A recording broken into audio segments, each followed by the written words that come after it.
Today I have this 14-inch round wood panel. It's pine. And I'm going to paint it in Snow Owl by Wise Owl. And I'm going to use this large dabber to fill in my paint. And I did 2 coats. Once dry, I hit it very lightly with a very fine sandpaper and then use my blow dryer to remove all the dust. Today I'm going to be working with Chalk It Up Fancy's new stencils called Hello Pumpkin. You're going to find the center and tape it down. We are going to have a kit available that will have the wood part and the stencil and the paint. We're going to start by adding the black to the Hello Pumpkin. And the best tip I can give you when you are stenciling is that you want a very little bit of paint. This should almost look like an airbrush. You don't need heavy black lines.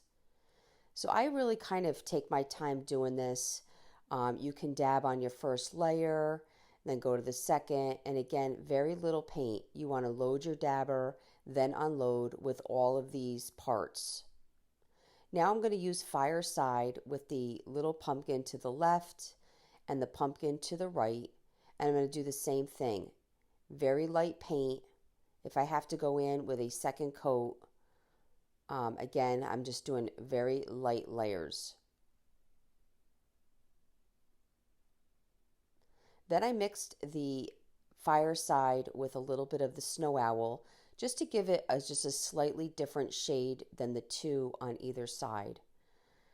Now this is me customizing it. You do not have to do this. I took that little mixture and I dry brushed it into the pumpkin to the left and to the right.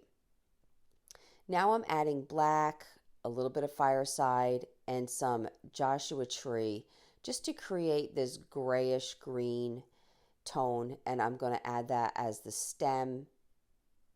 I don't get overly worried if my paint migrates into one another.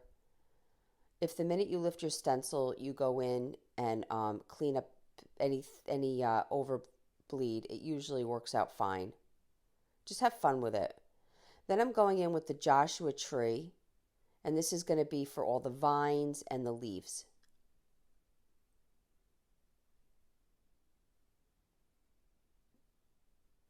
You get really good coverage with the Wise Owl chalk synthesis paint, so that you're not going to have a lot of heavy marks or lines. Now, again, you can go in and customize it. You can leave it just as it is. I like to go in and connect some of my letters with a fine art brush just so that the script flows. And you're going to find when you're done with this project, you're going to have a lot of paint left over for other projects to come. You can either leave the leaves the way they are, stenciled out. I'm going to go in and fill mine in just so you can see what that looks like. If you choose to go that route, you can fill it in.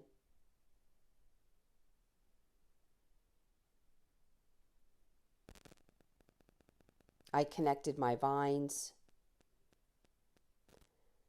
And then I took a little bit of white and added the veins of the leaf. Again, this is a very light, dry brush. Then I took my white and I made some dry lines in my stems, a little bit in my vines, and then I made some dry lines in my pumpkins as well. Guys, this is optional. This is me just making it my own. I was really happy how this came out. I love the simplicity of the Hello Pumpkin. I'm not going to add any bows or anything like that. And I just gave it a very, very light sanding and added my top coat. You can add a top coat of your choice. I'm using the 1 Hour Enamel Clear. We do have that back in 4 ounces. And I really hope you enjoyed this video. For other tutorials, go check us out on YouTube. You can now watch all our videos at chalkitupfancy.com. For any paint products, tissue paper, transfer, or mesh stencils, chalkitupfancy.com.